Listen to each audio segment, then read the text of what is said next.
Big boss season 7 ലൈവിൽ ഇപ്പോൾ നടന്നുകൊണ്ടിരിക്കുന്നത് ലക്ഷ്മി എല്ലാവരോടും പോയിട്ട് ഒനീലിൻ്റെയും മസ്താനിൻ്റെയും വിഷയത്തിൽ തനിക്ക് പറ്റിയത് ഏറ്റവും വലിയ തെറ്റാണെന്ന് എല്ലാവരോടും പോയി പറയുകയാണ്. ഇനി എനിക്ക് ഇങ്ങനൊരു സ്പേസ് കിട്ടുമെന്ന് അറിയില്ല, അതുകൊണ്ടാണ് ഞാൻ എല്ലാവരുടെ വന്ന് പറയുന്നത്. ഞാൻ ആ ഒനീലിനെ അങ്ങനെയൊക്കെ പറഞ്ഞത് വളരെ മോശമായി പോയെന്ന് എനിക്ക് പിന്നീട് മനസ്സിലായി. അതിനെ ഒരു വലിയ പ്രശ്നമാക്കി എല്ലാവരുടെ മുമ്പിലേക്ക് കൊണ്ടുവന്നത് ഞാനാണെന്ന് ലക്ഷ്മി ഏറ്റു പറയുന്നുണ്ട്. ആ സമയത്ത് ലക്ഷ്മി പറയുന്നുണ്ട്, ലാസ്റ്റ് ഞാൻ ക്ലാപ്പ് ചെയ്തത് ഒരിക്കലും ഒനീലിന് വേണ്ടിയിട്ടല്ല, ആ ക്യാമറ സ്പേസ് യൂസ് ചെയ്ത അനുമോൾക്ക് വേണ്ടിയിട്ടാണ് ക്ലാപ്പ് ചെയ്തതെന്ന് ലക്ഷ്മി അനുമോളോട് പറയുന്നുണ്ട്. എന്നാൽ ലക്ഷ്മീനെ പേടിപ്പിക്കാമെന്ന് പറഞ്ഞുകൊണ്ട് അനുമോൾ വന്ന ആ ഒരു മൊമെൻറ്റിലാണ് ഞാൻ ക്ലാപ്പ് ചെയ്തതെന്ന് പറയുന്നുണ്ട്. അപ്പോൾ അനുമോൾ പറയുന്നുണ്ട്, ഞാൻ അങ്ങനെ പറഞ്ഞിട്ടുണ്ടായിരുന്നു, ലക്ഷ്മിനെ ഒന്ന് പേടിപ്പിക്കാമെന്ന് ഞാൻ പറഞ്ഞിട്ടുണ്ടായിരുന്നു.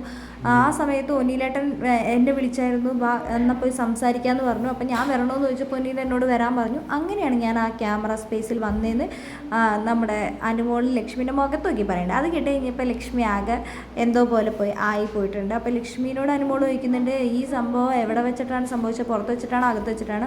ഇത് പുറത്ത് വെച്ചിട്ടാണ് സംഭവിച്ചത്. ആ സമയത്ത് മസ്താനി ഞങ്ങളോട് പറഞ്ഞിട്ടുണ്ടായിരുന്നു, എന്നോടും അതേപോലെ പ്രവീണിനോടുമാണ് പറഞ്ഞത്, പോവരുത് എന്ന് പറഞ്ഞ് ഞങ്ങളുടെ കൈയൊക്കെ പിടിച്ച് അവൾ വെച്ചിട്ടുണ്ടായിരുന്നു. പക്ഷേ എനിക്ക് പെട്ടെന്ന് അതൊരു റിയാക്ട് ചെയ്യണമെന്ന് എനിക്ക് തോന്നി, അതുകൊണ്ട് ഞാൻ റിയാക്ട് ചെയ്തു എന്ന് പറയുന്നുണ്ട്.